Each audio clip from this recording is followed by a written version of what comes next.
आज हम बात करने वाले हैं ऑन पेज एसईओ के बहुत एक इम्पॉर्टेंट टॉपिक के बारे में जो कि है हेडिंग्स। जैसे कि हम जानते हैं जब हम बचपन में स्कूल्स में होते थे, कॉलेजेस में होते थे तो हेडिंग की कितनी ज़्यादा इंपॉर्टेंस थी। जो भी क्लास का स्टूडेंट्स ऐसे लिखते हुए अच्छी हेडिंग्स लिखता था उसके बेहतरीन नंबर आते थे। और जब हम थोड़े से बड़े हुए तो सिर्फ हेडिंग सीख के पूरा ही पेपर कर जाते थे। यही इम्पॉर्टेंस है आजकल के दौर में एसईओ की फील्ड में हेडिंग्स की। अगर मैं बात करूं कि ऑन पेज एसईओ में हेडिंग्स की क्या सिग्निफिकेंस है और हेडिंग के बगैर ऑन पेज एसईओ कंप्लीट नहीं होती, अगर मैं ये कहूं तो ये बात भी गलत नहीं होगी। तो आज मैं आपको डिटेल ओरिएंटेशन के साथ सिखाती हूँ कि किस तरह से हेडिंग को इनकॉर्पोरेट किया जा सकता है ऑन पेज एसईओ में। तो चलिए अपनी स्क्रीन की तरफ चलते हैं। सबसे पहले मैं वर्डप्रेस का अपना डैशबोर्ड खोलूंगी और मैं चाहती हूँ कि मैं आपको एक लाइव डेमो दूँ। तो we will take some help GPT. एक हम उसे डेमो आर्टिकल लिखवाने वाले हैं और फिर हम उसकी हेडिंग इनकॉर्पोरेट करेंगे। तो ये हमारी स्क्रीन रही और यहाँ फॉर एग्जांपल मैं एक रैंडम टॉपिक लिख लेती हूँ like what is heading importance in on page SEO।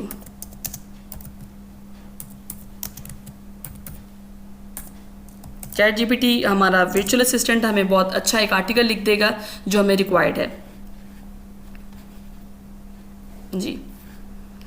तो ये रहा हमारा छोटा सा आर्टिकल। ऑफ कोर्स जब हम आर्टिकल रियल में पब्लिश करते हैं तो हमें बहुत सारी चीज़ें देखनी पड़ती हैं, प्लेजरिज्म देखना पड़ता है, कंटेंट की क्वालिटी देखनी पड़ती है। लेकिन क्योंकि सिर्फ मैं आपको सिखा रही हूँ तो मैं यही content as it is copy करूँगी और इसको अपनी वर्डप्रेस में जो पोस्ट वाला सेक्शन है वहाँ जाके इसको पेस्ट कर दूँगी। यहाँ से हमने इसको कॉपी किया, ये मैंने अपना आर्टिकल का जो एड पोस्ट का सेक्शन है इसको मैंने खोला हुआ है, यहाँ से मैंने कंट्रोल भी किया तो ये पूरा आर्टिकल मेरे पास आ गया। अब इसमें सबसे पहले हम लोग क्या करने वाले हैं, सबसे पहले इसने हमें ये पूरा जो पहला वाला स्टेटमेंट है इसने हमें इसको एज अ हेडिंग शो कर दिया जो कि बिल्कुल भी हमारी हेडिंग नहीं है। तो सबसे पहले हम इसकी एडजस्टमेंट करने वाले हैं।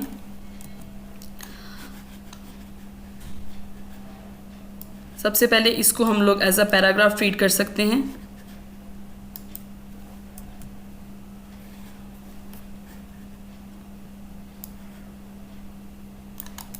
यहाँ से मैंने इसको कॉपी किया, यहाँ से मैंने इसको लिया ऑन पेज एसईओ इम्पोर्टेंस। मैं समझती हूँ कि जो ऊपर वाला टेक्स्ट है मुझे उसकी इतनी इम्पोर्टेंस नहीं है मेरे लिए, तो आफ्टर राइटिंग माय टाइटल मैं ऊपर वाले सेक्शन को रिमूव कर दूँगी। ऑन पेज एसईओ इम्पोर्टेंस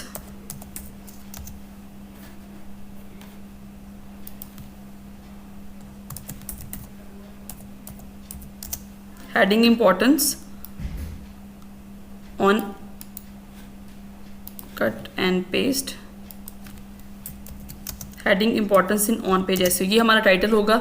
तो आई रियली बिलीव कि मुझे ऊपर वाले टेक्स्ट की ज़रूरत नहीं है तो मैं इसको यहाँ से कट कर दूँगी। अगर आप चाहें तो इसको पैराग्राफ में कन्वर्ट कर सकते हैं लेकिन मैं इसको कट कर दूँ क्योंकि मुझे इसकी ज़रूरत नहीं है। सबसे पहले बात करेंगे कितनी टाइप की हेडिंग्स होती हैं। तो there are 3 types of heading, H1, H2, H3, H4, H5 और H6। तो there are few heading type. जिस तरह मैंने आपको बताया कि स्कूल कॉलेजेस में भी हम ऐसे करते थे कि हमारी जो हेडिंग्स होती थी उन्हीं को ही हम लोग कंसीडर करते थे मेन और उन्हीं में से हम H1, H2 बनाते थे। तो सबसे पहले एक चीज़ आपने याद रखनी है कि जो H1 है वो हमेशा सिर्फ एक होता है। सिर्फ H1 की हेडिंग सिर्फ एक चीज़ आती है, ये बार बार रिपीट नहीं होती। तो लाइक अगर ये वाली मेरी हेडिंग है, यहाँ से टॉप पे मैं जाऊँगी, इसने ऑलरेडी इसको H2 सेलेक्ट किया है तो टॉप पे जाके H2 को मैं क्लिक करूँगी, इसको मैं H1 बना दूँगी क्योंकि ये मेरा की टॉपिक है। उसके बाद जो सेकंड है, अब क्योंकि हम H1 ऑलरेडी बना चुके हैं तो सेकंड को मैं इधर आऊँगी और इस सेकंड को मैं H2 का नाम दे दूँगी। एक चीज़ आपने याद रखनी है कि जब कभी बुलेट्स पॉइंट्स या नंबरिंग लगी हो तो हेडिंग्स नहीं बनती। तो आपने सबसे पहले मेक श्योर करना है कि इसकी बुलेट पॉइंट और इसकी जो हेडिंग्स हैं वो हटी हों। तो मैंने कंटेंट हायरार्की मेरा जो पहला H2 बन रहा है इसको मैंने यहाँ से हेडिंग में आई और इसको मैंने H2 बना दिया।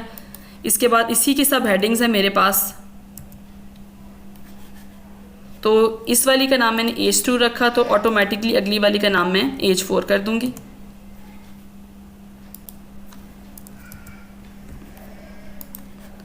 जाके इसको मैंने नाम दे दिया H4 का। यहाँ से अगेन मैंने क्लिक किया, H3 के बाद H4 है, फिर मैं इसको ऊपर ले आऊँगी। फिर ये जो कंटेंट है मेरा, इसको भी मैं एज़ पर माई चॉइस इसको मैं नीचे ले आऊँगी। अब आप देख सकते हैं कि सबसे ऊपर हमारी H1 की हेडिंग है, नीचे हमने एक H2 दे दिया है, और उसके नीचे अगर सब हेडिंग है तो वो H3 होगा। इस तरह से हम यूज़र एक्सपीरियंस को भी क्योंकि ये हमारा मेन टॉपिक H2 हो जाएगा और ये H3, नेक्स्ट को भी हम H3 का ही नाम दे देंगे, H3, ये भी H3। तो इस तरह से ऊपर से आप हेडिंग्स बनाते रहेंगे और H3 का इनको जो नाम है वो देते रहेंगे इस तरह से।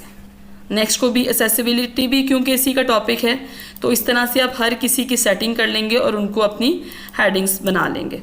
ये भी एक्सेसिबिलिटी अभी देखें तो इसके ऊपर कोई हेडिंग नहीं है, यहाँ क्लिक किया आपने और यहाँ H3 बना लिया इसको।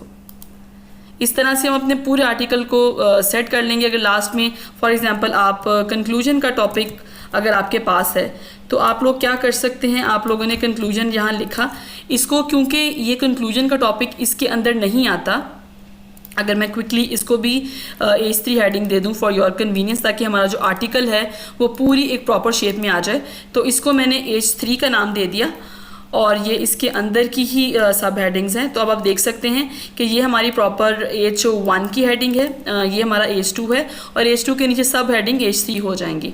और कंक्लूजन क्योंकि ये हमारा अलग से टॉपिक है तो ये भी दोबारा से H2 हो जाएगा। तो इस तरह से छोटी छोटी हम सेटिंग करते हैं। काफ़ी दफ़ा ऐसे होता है कि हमने H2, H3, H4, H5 तक भी जाते हैं, डिपेंड्स कि हमारा आर्टिकल कितना ब्रॉड है। अगर है उसके अंदर भी हेडिंग्स हैं तो बहुत ज़्यादा जो हेडिंग्स प्रोलॉन्ग भी हो जाती हैं, H5, H6 तक भी चली जाती हैं। तो उम्मीद करती हूँ कि छोटी सी वीडियो से आपको ये ज़रूर क्लियर होगा कि किस तरह से आप अपने वर्डप्रेस की जो आपकी साइट है, आप कैसे पोस्ट में जाके हेडिंग्स डाल सकते हैं और किस तरह से आप लोग H1 की 1 हेडिंग देंगे और बाकी जितनी भी सब हेडिंग है उसको अकॉर्डिंगली डिवाइड करेंगे। अगर आप चाहते हैं कि SEO से रिलेटेड और वीडियोज़ आप देखें और आपको अच्छा वैल्यूएबल कंटेंट मिले और आप हमारे इस चैनल पे फर्स्ट टाइम आए हैं, तो मैं रिक्वेस्ट करती हूँ कि हमारे इस चैनल को सब्सक्राइब करें और जो भी कमेंट है, क्यूरीज हैं, कुछ भी आप सीखना चाहते हैं हमें कमेंट में बताएं ताकि हम फ्यूचर में भी ऐसी यूजफुल वीडियोस बना सकें। Thank you so much.